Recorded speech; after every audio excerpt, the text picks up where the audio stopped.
Hello everyone. इस video में हम लोग जो प्रीवियस वीडियो में आरपीएससी जूलॉजी पेपर 2 को डिस्कस कर रहे थे, जो कि 2016 का एग्ज़ाम था। और तो उसमें से हमने 70 क्वेश्चंस कर लिए थे जूलॉजी पेपर 2 के। इस वीडियो में हम उनको कंटिन्यू करेंगे, 71 से कंटिन्यू करेंगे।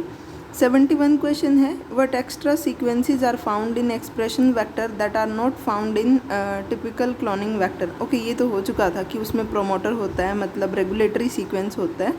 71 से हम स्टार्ट करेंगे। How many potential open reading frames are present in a DNA sequence. तो इसका आंसर हो जाएगा 3 कि 6 ओपन रीडिंग फ्रेम्स होते हैं। ऐसा इसलिए कि मान लो डीएनए से किसी एक स्ट्रैंड से जो नॉन कोडिंग है उससे एमआरएनए की सिंथेसिस हुई। एमआरएनए में जो फर्स्ट कोडोन है, मान लो AUG है, उस पर पहला टीआरएनए आया तो इसने कोई किसी पर्टिकुलर अमाइनो एसिड को कोड किया। नेक्स्ट मान लो कि ए को छोड़ के उसने यू से स्टार्ट किया, UG, और नेक्स्ट कोई ना कोई अमाइनो कोई ना कोई न्यूक्लियोटाइड होगा। मान लो UG और A है आगे, तो UGA के लिए पर्टिकुलर भी कोई कोडोन होगा, तो इसके लिए दूसरा अमाइनो एसिड होगा। तीसरा केस हम मान लेते हैं कि AU को छोड़ के उसने G से स्टार्ट की रीडिंग, और G आगे मान लो A था और देन U है, GAU, इससे कोई पर्टिकुलर अमाइनो एसिड होगा तो डिफरेंट टाइप का अमाइनो एसिड हो जाएगा। 3 केस तो पॉसिबल ये हो गए। नेक्स्ट जो भी होगा वो प्रीवियस के इक्वल ही होगा। अगर ए को मतलब 3 को छोड़ दिया तो भी, और 3 को नहीं छोड़ा तो भी, ये वही बात होगी कि अगर एक पूरा कोडोन डिलीट हो जाए तो उसका सीक्वेंसिंग पे कोई डिफरेंस नहीं पड़ता, मतलब फ्रेम शिफ्ट नहीं होती, बस एक अमाइनो एसिड बीच में से गायब हो जाता है जो उस पर्टिकुलर को कोड कर रहा था। तो 3 पॉसिबल केस तो ये हो गए रीडिंग के कि टीआरएनए कैसे रीड कर सकता है। ए से स्टार्ट कर सकता है, यू से स्टार्ट कर सकता है, और जी से स्टार्ट कर सकता है। ये तो केस हो गया कि एक डीएनए के स्ट्रैंड से जो एमआरएनए आया था। अब अगर हम दूसरे स्ट्रैंड की बात करें कि इन केस जो एमआरएनए है वो दूसरे स्ट्रैंड से बन के आया हो अपोजिट डायरेक्शन में 5 to 3 में, और उसमें भी 3 पॉसिबल केस हो जाएंगे। तो टोटल ऐसे 6 पॉसिबल केसेस हैं जहाँ पे टीआरएनए से बाइंड करके और एमआरएनए सिंथेसिस कर सकता है।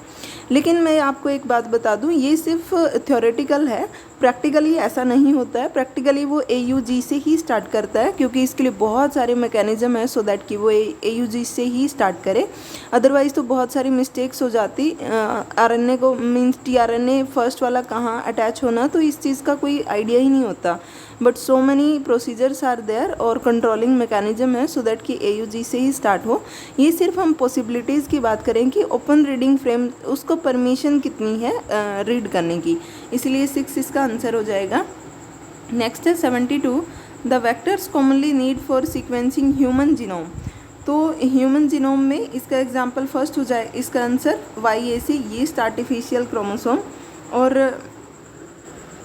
ऐसा इसलिए क्योंकि इसका सबसे अच्छा बेनिफिट ये है कि इसमें लार्ज इंसर्ट को भी इजीली रेप्लिकेट कर सकते हैं, जिसका साइज़ अराउंड 200 to 2000 KB तक हो सकता है।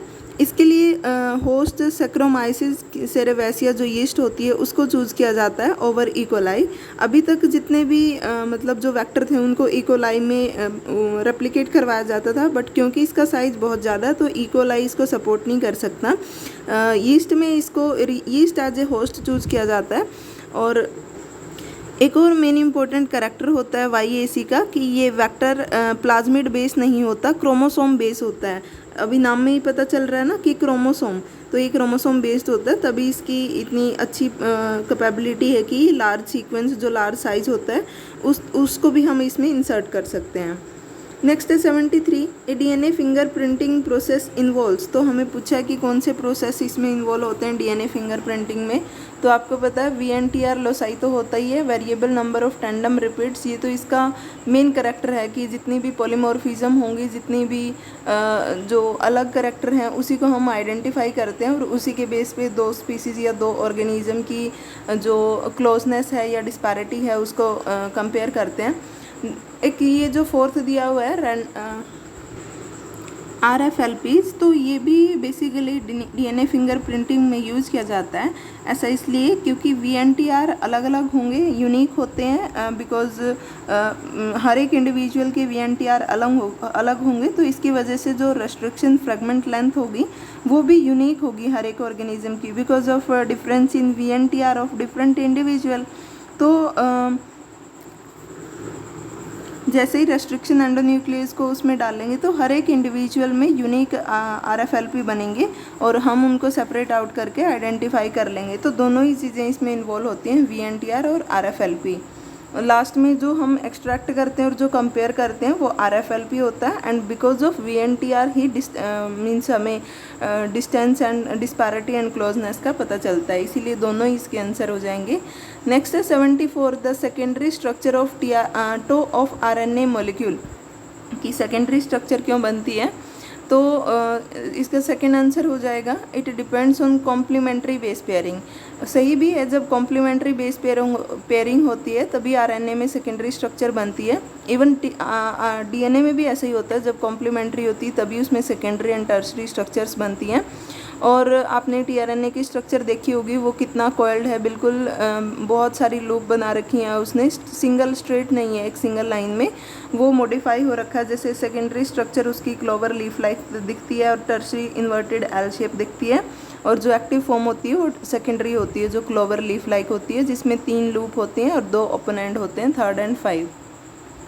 नेक्स्ट है 75, विच of the following statement about isoelectric focusing is correct. तो इसका आंसर फर्स्ट हो जाएगा आइसोइलेक्ट्रिक फोकसिंग। इसमें एक ऐसी pH प्रोवाइड की जाती है जहाँ पे प्रोटीन को टोटल चार्ज, जहाँ पे प्रोटीन का टोटल चार्ज 0 हो जाता है। फोकसिंग और सेपरेशन के बाद अगर 7.4 pH दे देते हैं तो प्रोटीन की बायोलॉजिकल एक्टिविटी सेम रहेगी, क्योंकि यहाँ पे किसी डीनेचुरेटिंग एजेंट से रिएक्शन नहीं करवाते हैं, इसीलिए नेटिव स्ट्रक्चर रहती है as it is after the experiment भी। और आफ्टर प्रोवाइडिंग फिजियोलॉजिकल pH वो प्रोटीन नॉर्मल हो जाता है सेपरेटिंग के बाद। सेपरेशन में बस यही था, हमने थोड़ी pH चेंज की थी और जिसकी वजह से वो प्रोटीन सेपरेट हो गए थे, अदरवाइज़ कोई इंटरफेरेंस नहीं की उनके बॉन्ड के साथ, तो इसीलिए बायोलॉजिकल एक्टिविटी उनकी एज इट इज़ रहेगी। तो इसका फर्स्ट आंसर रहेगा कि protein separated by isoelectric focusing can be tested for biological activity. जैसे कि हम लोग जल चलाते हैं, वेस्टर्न ब्लोटिंग वगैरह करते हैं, उनमें तो हम नहीं कर सकते हैं, मतलब जो बायोलॉजिकल एक्टिविटी है बाद में रिगेन नहीं हो सकती है, लेकिन इसमें हो सकती है। नेक्स्ट है 76, the equilibrium method that can be use to accurately determine DNA protein dissociation constant is. तो इसका भी आंसर मुझे एक से ज़्यादा ही लग रहा है, क्योंकि 76 का पूछा गया है। हाँ, एक तो ये जो थर्ड आंसर है EMSA, इलेक्ट्रोफोरेटिक मोबाइल शिफ्ट ऐसे, जिसको बैंड शिफ्ट ऐसे या फिर जल रिटार्डेशन ऐसे भी बोलते हैं। ये हमने पढ़ा था कि अगर DNA और प्रोटीन की इंटरेक्शन होती है तो जब जेल चलाते हैं उस वाले पर्टिकुलर कॉलम में वो जो सेगमेंट है DNA का, जो पर्टिकुलर सेगमेंट है वो पीछे रह जाता है अपने यूजुअल जो काउंटर पार्ट्स थे, क्योंकि वो प्रोटीन DNA से रिएक्शन कर लेता है और एक लार्ज मॉलिक्यूल बना देता है, जिसकी वजह से जो गैप आता है उसको हम इसीलिए बोलते हैं बैंड शिफ्ट। इसमें जो दूसरा है फुटप्रिंटिंग, इसमें भी हम लोग DNA के वो रीजन्स को फाइंड आउट करते हैं DNA मॉलिक्यूल के जो प्रोटीन से बाइंड करते हैं। और जो CIP है मतलब क्रोमैटिन इम्यूनोप्रेसिपिटेशन, ये भी एक टेक्निक है to study the gene and protein interaction. तो तीनों में ही हम लोग DNA और प्रोटीन के इंटरेक्शंस को वो करते हैं, स्टडी करते हैं, तो इसीलिए इसका एक आंसर नहीं है, बहुत सारे हैं। नेक्स्ट है 77, isolation of RNA is difficult due to its ability to degrade quickly. What is the main reason for RNA being unstable? कि RNA इतना अनस्टेबल क्यों होता है? जैसे वायरस में भी देखते हैं, उसका रीज़न यही बोलते हैं हम कि इसका जेनेटिक मटेरियल RNA है ना, इसीलिए ये इतना ज़्यादा मीन्स म्यूटेट कर रहा है, क्योंकि वो अनस्टेबल होता है। तो इसका आंसर हो जाएगा first one, because of presence of RNAs। क्योंकि जैसे आपने लैब में देखा होगा कि जब भी RNA का आइसोलेशन कर रहे होते हैं, जैसे हम लोग अपनी लैब में जिस दिन भी सेल से RNA DNA एंड प्रोटीन का एक्सट्रैक्शन करते हैं, उससे पहले जब जिस डेस्क पे हम करने जा रहे हैं उस डेस्क को जितने भी हम लोग जो भी यूज़ करने जा रहे हैं, कुछ भी पाइपेट है या फिर कोई बीकर है या फिर पेसल मोटर है, एवरीथिंग, इवन हम जब ग्लव्स पहन लेते हैं उसके बाद ग्लव्स को भी एक वो होता है DEPC ट्रीटेड वाटर से वाइप करते हैं। पहले जो प्रिकॉशंस होती है नॉर्मल अल्कोहल से, ऑटोक्लेव मटेरियल यूज़ करना, वो सब तो करते ही हैं, लेकिन एट दैट टाइम भी एवरीथिंग, मतलब ऑटोक्लेव के बाद भी हम लोग DPC से ट्रीटेड जो वाटर होता है उसमें वाइप करते हैं सारी चीज़ों को। ऐसा इसलिए क्योंकि जो DPC होता है इसका फुल फॉर्म होता है डाईइथाइल पायरोकार्बोनेट। ये जो RNase एंजाइम होता है जो RNA को ब्रेक करता है उसकी कैटालिटिक सेंटर में इरिवर्सिबली बाइंड हो जाता है और उसको इनहिबिट कर देता है, और यही सबसे अच्छा मेथड है RNase एंजाइम को इनहिबिट करना। ये RNA एंजाइम्स हमारे एनवायरनमेंट में अबंडेंट होते हैं, हैंड्स पे हो सकते हैं, किसी सरफेस पे हो सकते हैं, तो इनको डिस्ट्रॉय करना इतना इजी नहीं होता, बहुत डिफ़िकल्ट है कि कम्प्लीटली डिस्ट्रॉय कर पाएँ। तो ऑटोक्लेव में भी इवन क्योंकि वो प्रोटीन ही है तो कोएगुलेट हो जाता है, after attaining the good environmental condition वो वापस से एक्टिवेट हो जाता है। तो RNase एंजाइम से मीन्स गेट ऑफ करना बहुत मुश्किल है। आप जितनी प्रिकॉशंस यूज़ करते हो उतनी ज़्यादा अच्छी होती है, जितनी प्रिकॉशंस यूज़ करोगे उतना सही कंटेंट आएगा, आपका क्वांटिफिकेशन आपकी आएगी RNA की। अगर आपने बहुत रफली कर दिया तो RNA आधे से ज़्यादा तो वहीं डिग्रेड हो जाएगा, जो आइसोलेशन वाला प्रोसेस है। नेक्स्ट है 78, which process is used in an expression vector to increase yield of recombinant protein synthesis. तो 78 का थर्ड हो जाएगा प्रोमोटर इंडक्शन, क्योंकि पहले ही हम लोग डिस्कस कर चुके हैं कि जो एक्सप्रेशन और नॉर्मल क्लोनिंग वेक्टर होता है उनके बीच में रेगुलेटरी सीक्वेंसेस का डिफरेंस होता है। बाकी तो सब सेम होता है, लेकिन एक स्ट्रॉन्ग रेगुलेटरी सीक्वेंस होता है जो कि प्रोमोटर को इंड्यूस करता है। एक स्ट्रॉन्ग प्रोमोटर भी होता है सो दैट कि जो ट्रांसक्रिप्शन रेट है उसको हम अपनी विल से कंट्रोल कर सकें, आइदर इंक्रीज और डिक्रीज। तो इतना सुपर इंक्रीज भी कर सकते हैं बिकॉज प्रोमोटर स्ट्रॉन्ग होता है, तो इसीलिए उसका बेनिफिट है over the normal cloning vector. Next है which digestive juice doesn't contain an enzyme to digest the food stuff. तो हमें पता है ऑब्वियस है, इसका आंसर सेकंड हो जाएगा बाइल जूस। बाइल में कोई एंजाइम नहीं होता, सिर्फ बाइल सॉल्ट होते हैं टू इमल्सीफाई द लिपिड्स। क्योंकि बाइल सॉल्ट में और क्या होगा, मैं एग्जांपल बताती हूँ। ग्लाइकोलिक एसिड, टायरोकोलिक एसिड, ये आपने सुने होंगे। ये different type of bile salts हैं जो कि कोलेस्ट्रॉल से लिवर में प्रोड्यूस होते हैं और गॉल ब्लैडर में जाके सिक्रीट एंड कंसनट्रेट होते हैं। इसमें कोई एंजाइम नहीं है। इसमें जो लिपिड्स नेचर है, लिपिड है जो भी हमने फूड खाया है उस पर डायरेक्टली प्रोटीन वाले एंजाइम वर्क नहीं कर सकते, क्योंकि दोनों के बीच में अट्रैक्शन ही नहीं होगी, और जब तक अट्रैक्शन नहीं होगी तो वो एंजाइम काम ही नहीं कर पाएगा। बट एक बार बाइल सॉल्ट उसको मिसल में कन्वर्ट कर देते हैं तब जो प्रोटीनियस नेचर का एंजाइम है वो उसको अप्रोच कर सकता है। नेक्स्ट है 80 question, which of the following are correctly matched. तो हमें बताना है 4 स्टेटमेंट में से कौन सी 2 सही हैं। Gastrin stimulates the secretion of gastric juice. तो ये तो बिल्कुल सही है स्टेटमेंट, जो स्टमक में रिलीज होता है, इट इज़ ए हार्मोन। और सेकंड है enterogastrone stimulate the secretion of intestinal juice. Next is cholecystokinin stimulate the secretion of bile juice in liver. ये पैनक्रियाज को करता है, बाइकार्बोनेट आयंस और पैनक्रियाटिक जूस को सिक्रीट करने के लिए। नेक्स्ट है enterocrinin stimulates the secretion of succus entericus. तो फर्स्ट और फोर्थ स्टेटमेंट करेक्ट हो जाएंगी। जो सेकंड स्टेटमेंट है एंटीरोगैस्ट्रोन, गैस्ट्रोन बेसिकली स्टमक को वो करता है, स्टिमुलेट करता है, ये इंटेस्टाइनल जूस के लिए नहीं होता। और कोलिसिस्टोकाइन ऑल्दो इसके बहुत फंक्शन है, लेकिन ये पैनक्रियाज वाले फंक्शन को ज़्यादा एक्यूरेटली कंट्रोल करता है। हम ये कहते हैं कि सीसी के बाइकार्बोनेट आयन और पैनक्रियाटिक जूस को रिलीज़ करवाने में हेल्प करता है, स्फिंक्टर ऑफ ओडाई को रिलैक्स करवाता है। तो मेन जो टारगेट है वो पैनक्रियाज है।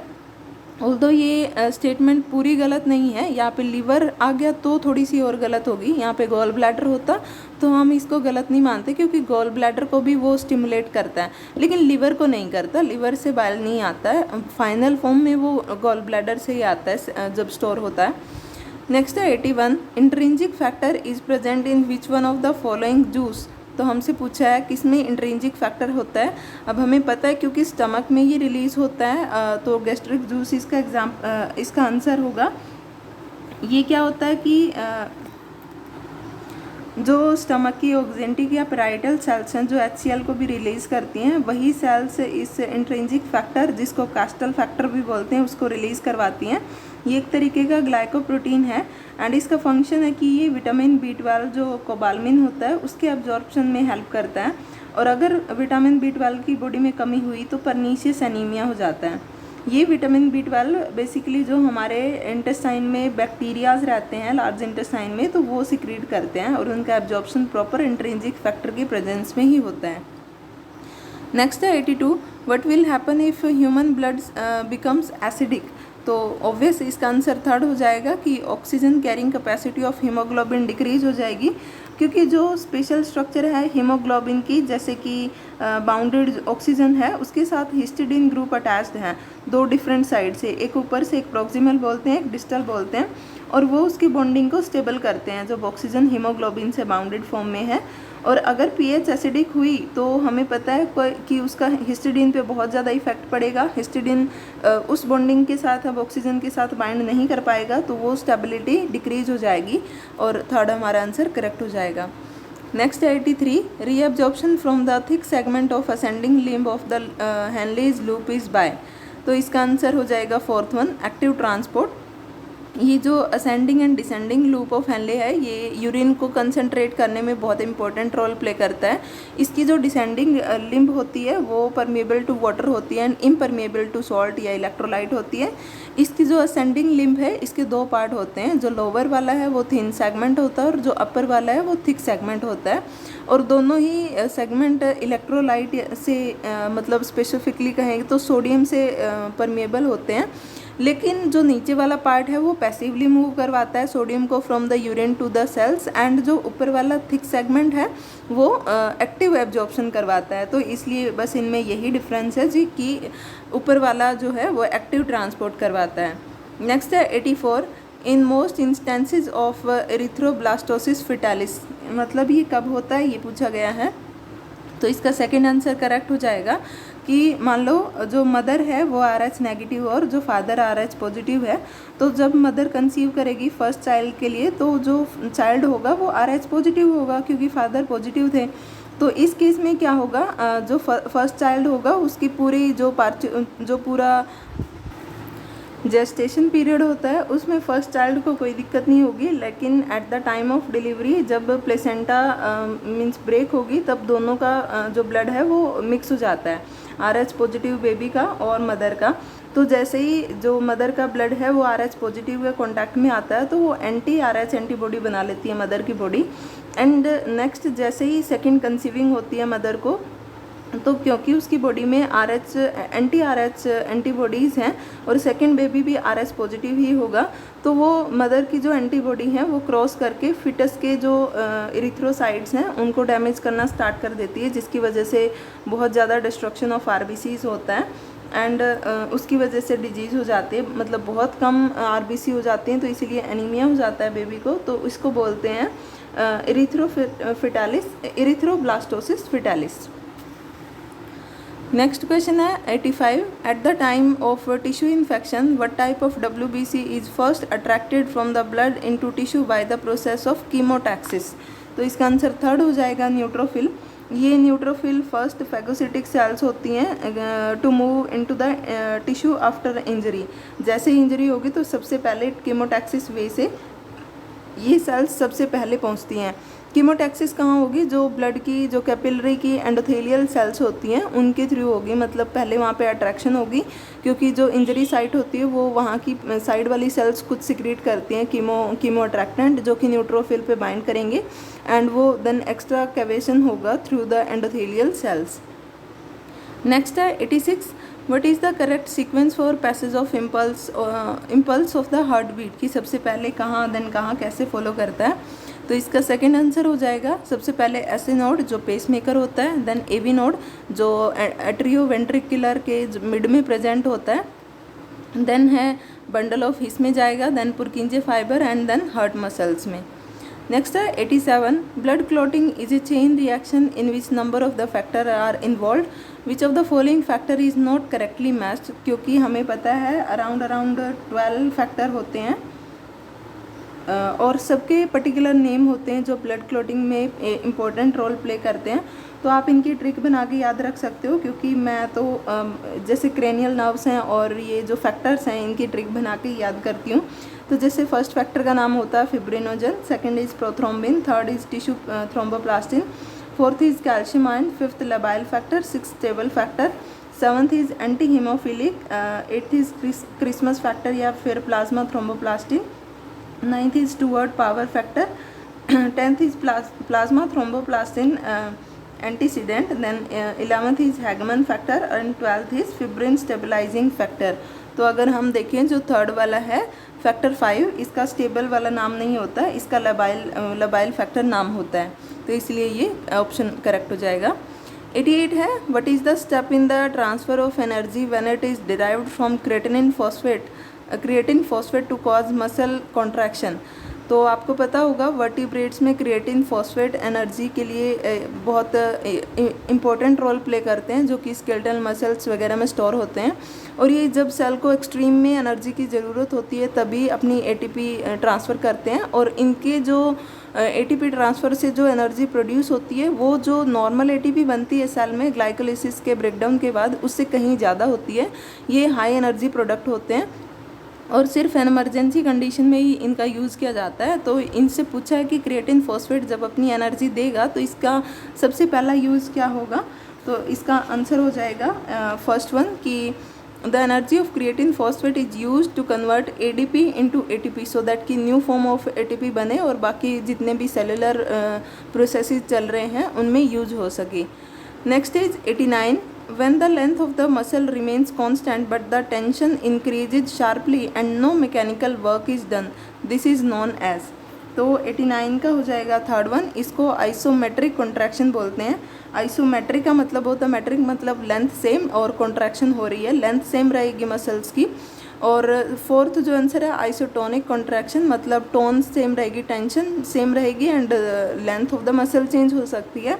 तो इन दोनों का ही मैं आपको एक एग्जांपल समझा देती हूँ। जैसे कि जो जिम में डंबल मारते हैं, तो डंबल जैसे हमने उठाया और हाथ हमारा सीधा है, तो उस केस में क्या होगा, तो वो एग्जांपल हो जाएगा आइसोमेट्रिक कॉन्ट्रैक्शन का, कि उस टाइम पे क्या है कि लेंथ सेम है हमारी मसल की लेकिन टेंशन सेम नहीं है, टेंशन इंक्रीज्ड है क्योंकि मसल्स में टेंशन इंक्रीज हो रही है।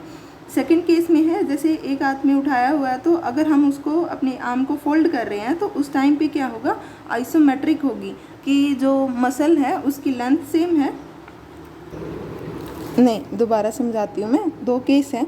अगर हमने एक हाथ में डंबल लिया हुआ है और बिना किसी मूवमेंट के ऐसे स्ट्रेट पकड़ा हुआ है तो वो होगा आइसोटोनिक, जिसमें टेंशन सेम है लेकिन मसल की लेंथ सेम नहीं रहती है। दूसरा, अगर हम आर्म को मूव कर रहे हैं, फोल्ड कर रहे हैं, तो उस टाइम पे होगी आइसोमेट्रिक, उस टाइम पे लेंथ सेम नहीं होगी लेकिन टेंशन सेम रहेगी, तो वो आइसोमेट्रिक का एग्जाम्पल हो जाएगा। नेक्स्ट है 90, sarcomere is the structural and functional unit of myofibrils which consist of. तो सार्कोमियर में पूछा हुआ है हमसे कि क्या होगा, इसका थर्ड आंसर करेक्ट हो जाएगा, a band in the middle with halves of 2 I band on its 2 side. इसमें क्या होगा, जो मायोसिन होता है अकेला तो उसको बोलते हैं ए बैंड एन आइसोमेट्रिक, और जो एक्टिन वाला होता है दोनों साइड का, means in between the Z line दोनों साइड वाला, तो वो आई बैंड होता है आइसोमेट्रिक वाला। तो सार्कोमियर में यही आएगा कि एक ए बैंड होता है और 2 हाफ होते हैं आई बैंड के, मतलब एक इस साइड का और एक उस साइड का, तो दोनों साइड के 2 आई बैंड हो जाएंगे और एक ए बैंड हो जाएगा, तो तीनों के कम्बिनेशन से सार्कोमियर बनता है। नेक्स्ट है 91 question, during conduction of an impulse electric potential on inside of axolemma changes from.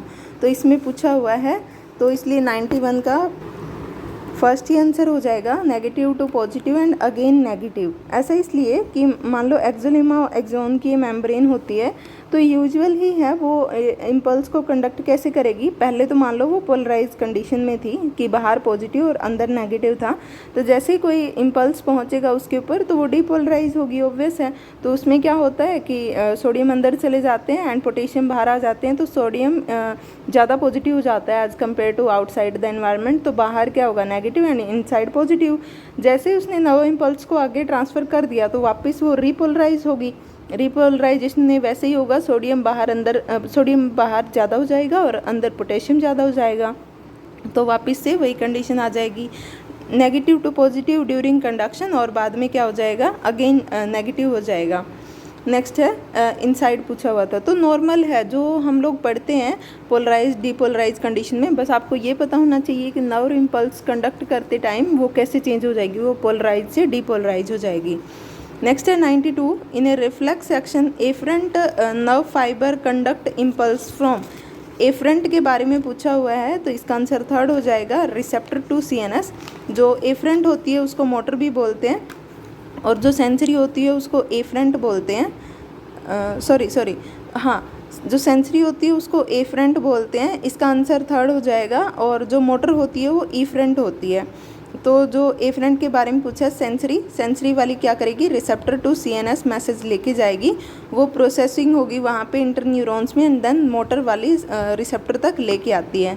तो ऐसा पूरा रिफ्लेक्स आग चलती है, इसलिए आंसर थर्ड हो जाएगा। नेक्स्ट है 93, the cells responsible for colour vision in vertebrates में पूछा कलर के लिए, तो ऑब्वियस इसका आंसर तो कौन सेल्स हो जाएगा, ये तो बहुत ही नॉर्मल क्वेश्चन था। कलर और फोटोपिक मीन्स डे विजन, उसके लिए कौन सेल्स रिस्पॉन्सिबल होती हैं, और जो नाइट विजन होता है जिसको ट्विलाइट विजन भी बोलते हैं, उसके लिए रोड सेल्स रिस्पॉन्सिबल होती हैं। तो इसलिए कहते हैं जो आउल होते हैं उनकी रेटिना में रोड सेल्स ज़्यादा होती हैं, और जो नॉक्टर्नल एनिमल्स होते हैं उनमें रोड सेल गायब होती हैं, सिर्फ कौन सेल उनमें क्या होता है, उनमें कौन सेल्स बिल्कुल नहीं होती हैं, सिर्फ रोड सेल्स होती हैं, क्योंकि उनका नॉक्टर्नल विजन है, तो ना उनको कलर से कोई मतलब होता है और ना ही उनको जो फोटोपिक डे विजन होता है ना उनसे मतलब होता है। तो ये क्वेश्चन नेट में आया हुआ था, इसलिए मैंने बताया आपको। नेक्स्ट है 94, thymus in infant mammals is mainly concern with, तो थाइमस का काम पूछा हुआ है कि क्या करता है, इसका सेकंड आंसर हो जाएगा इम्यूनोलॉजिकल फंक्शन, क्योंकि थाइमस एक एंडोक्राइन ग्लैंड की भी तरह काम करती है, और ये थाइमोसिन रिलीज़ करती है, थाइमोसिन हार्मोन, जो कि मैच्योरेशन ऑफ T सेल्स में इम्पोर्टेंट रोल प्ले करता है। और जब हम अडल्ट होते हैं, मतलब मेच्योरिटी आती है, उसके टाइम तक इसका साइज़ इंक्रीज़ होता है from the birth up to maturity, and जैसे ही एडोलेसेंस में एंटर करते हैं देन उसके बाद throughout the lifetime इसका साइज़ डिक्रीज होता रहता है। इसकी लोकेशन की बात करें तो behind the sternum, in between the lungs and above the heart present होती है। नेक्स्ट है 95, both organs of which set do not secrete hormones, दोनों में कौन सा सेट, मतलब दोनों का हॉर्मोन्स को सिक्रेट नहीं करते हैं, तो इसका आंसर थर्ड हो जाएगा स्प्लीन एंड लीवर तो मान लिया कि हाँ हार्मोन सिक्रेट करता है, लेकिन जो स्प्लीन है, स्प्लीन कोई हार्मोन सिक्रेट नहीं करता है।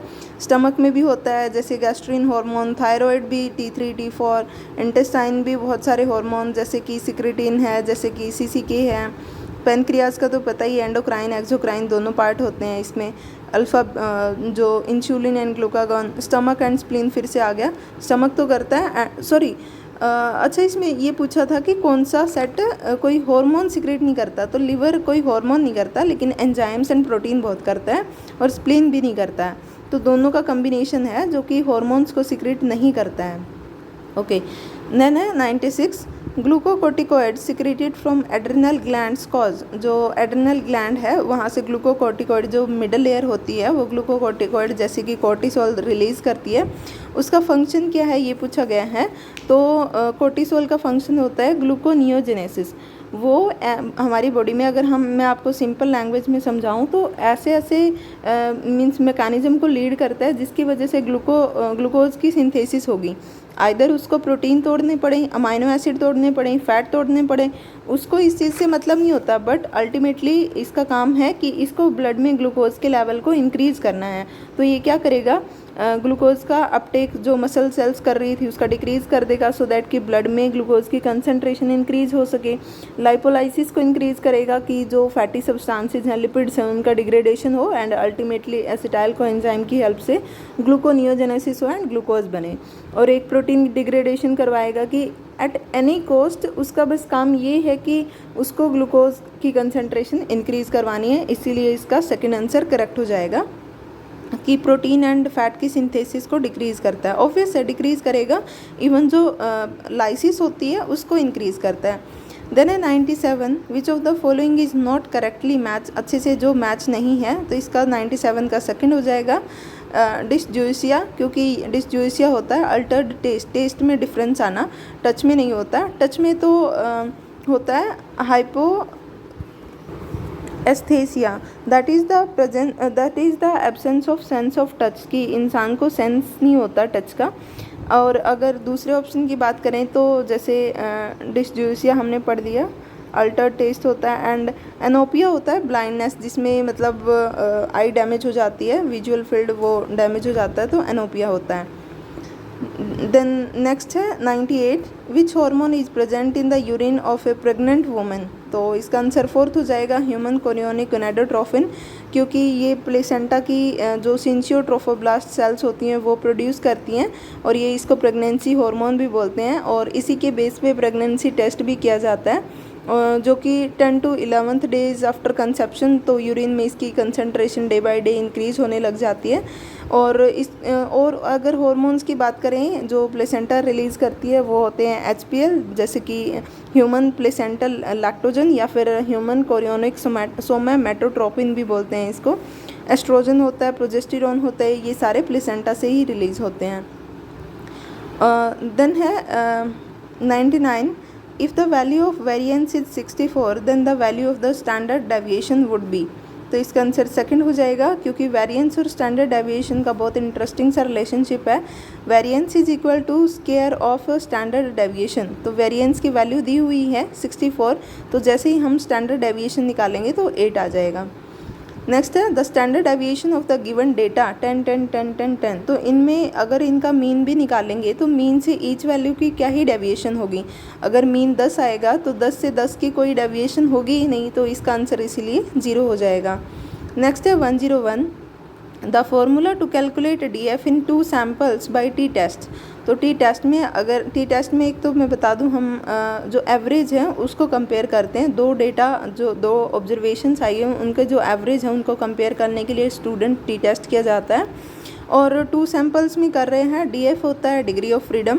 तो हमें यहाँ पे बताना है अगर 2 सैम्पल्स का टी टेस्ट कर रहे हैं तो उनके डिग्री ऑफ फ्रीडम को निकालने का फॉर्मूला क्या होगा। तो इसका सेकेंड आंसर हो जाएगा N1 + N2 - 2। तो जो क्योंकि इसका सिंपलेस्ट फार्मूला होता है डिग्री ऑफ फ्रीडम का N - P। P होता है नंबर ऑफ़ पैरामीटर हम जितने चेक कर रहे हैं, जैसे यहाँ पे कितने हैं 2 सैंपल लिए हैं तो यहाँ पे 2 हैं।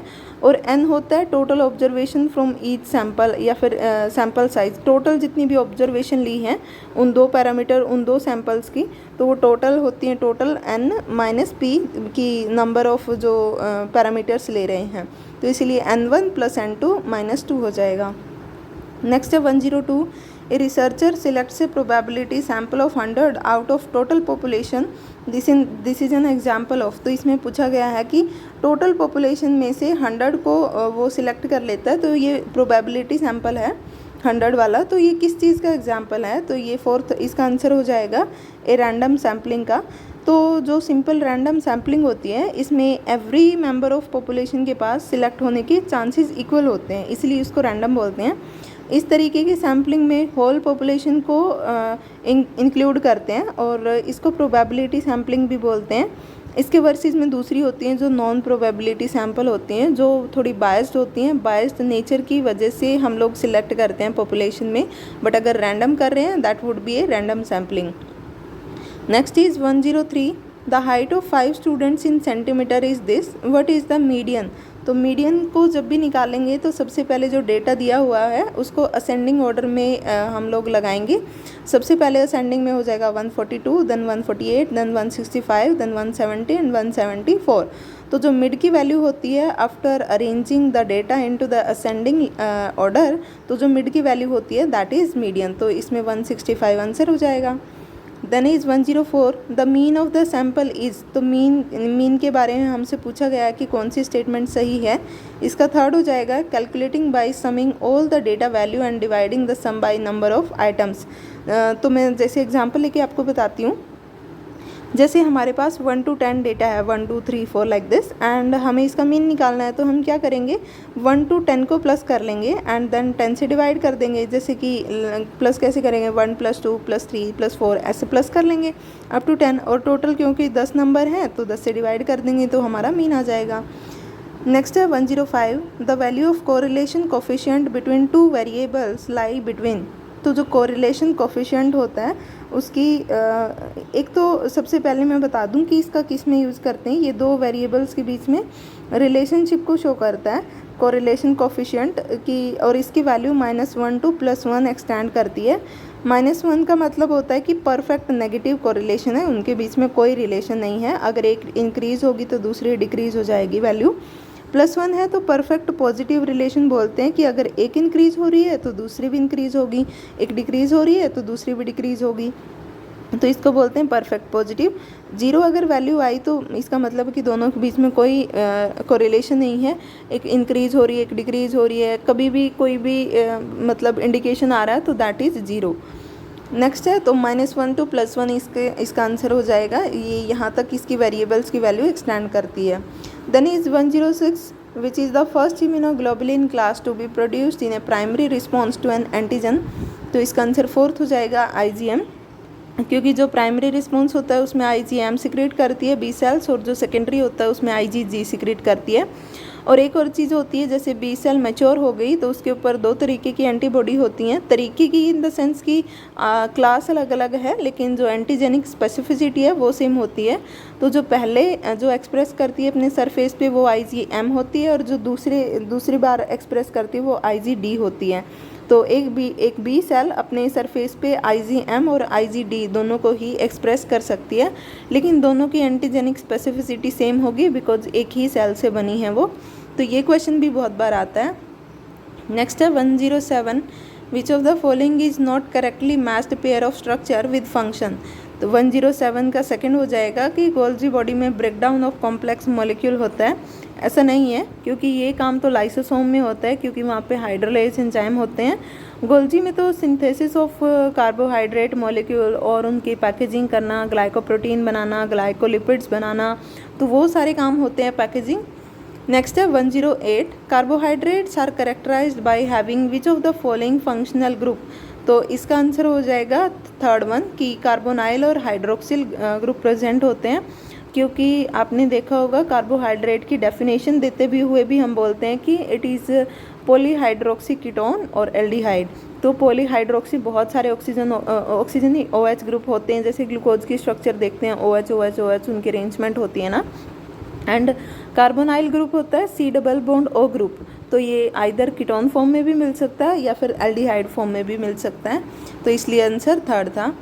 नेक्स्ट है 109 which of the following does not act as secondary messenger during the signalling process.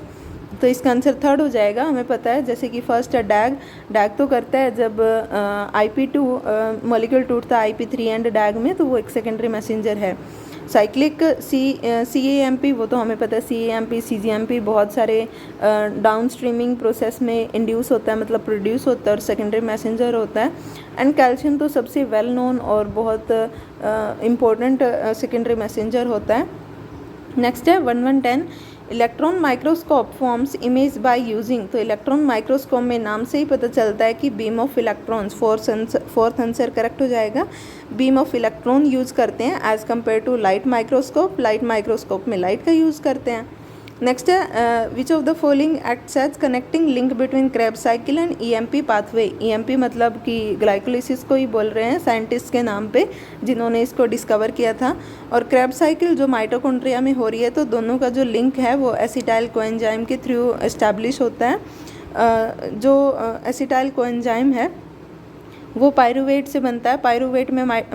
Pyruvate mitochondria में एंटर करता है और with the help of pyruvate dehydrogenase complex enzyme complex होता है, जो कि 3 enzyme different type of enzyme से बना हुआ होता है। तो ये एंजाइम पायरुवेट को एसिटाइल कोएंजाइम में कन्वर्ट कर देता है and then this acetyl coenzyme citric acid cycle में एंटर कर जाता है।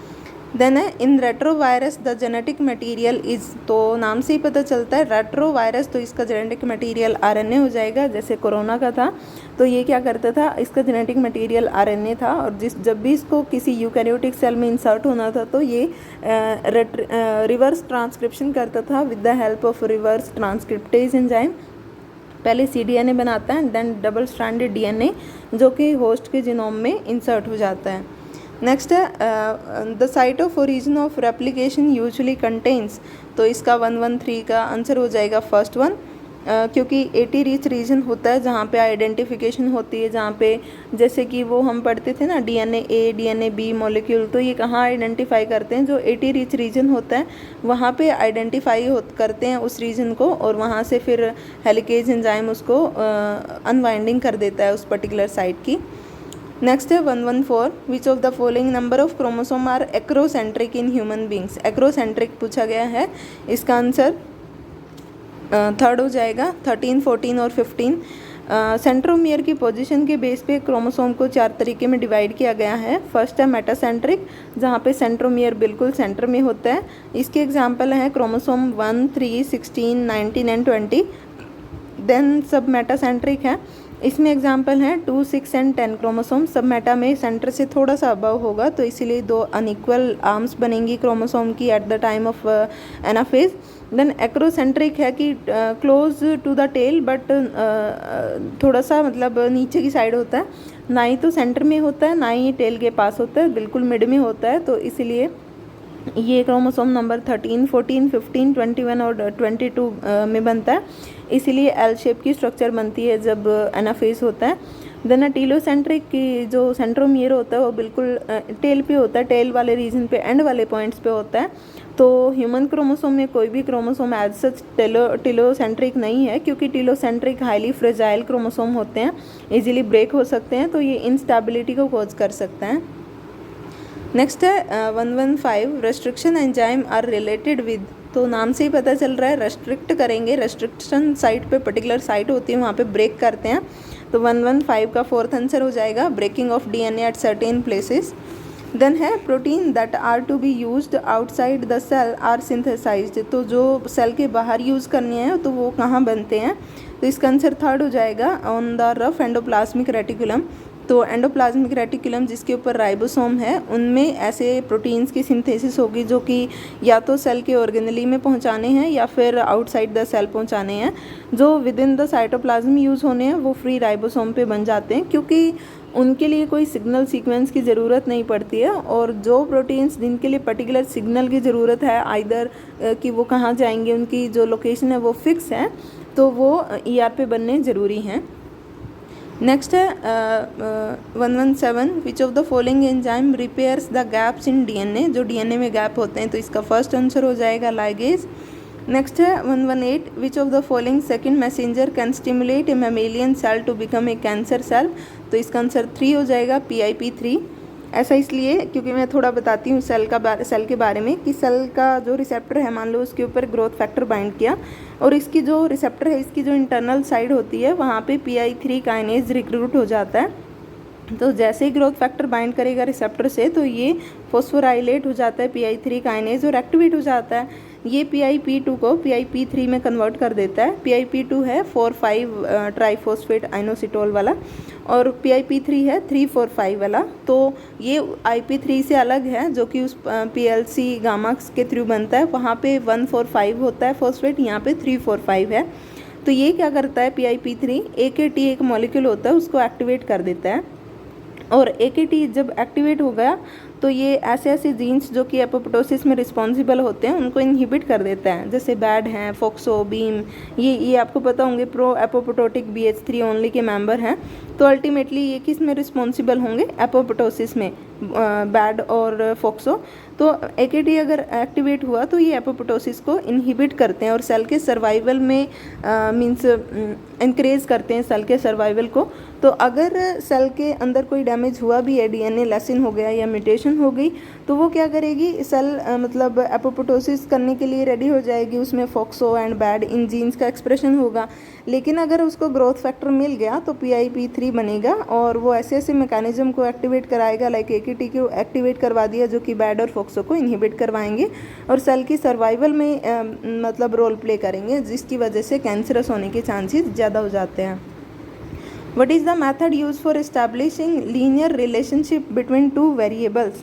तो इसको ध्यान से पढ़ना है। एक तो पूछा है 2 वेरिएबल्स, और फिर पूछा है कि उनके बीच में, हाँ, एक तो पूछा है 2 वेरिएबल और एक पूछा है लीनियर उनके 2 वेरिएबल्स के बीच में। तो इसका आंसर फोर्थ हो जाएगा रिग्रेशन एनालिसिस।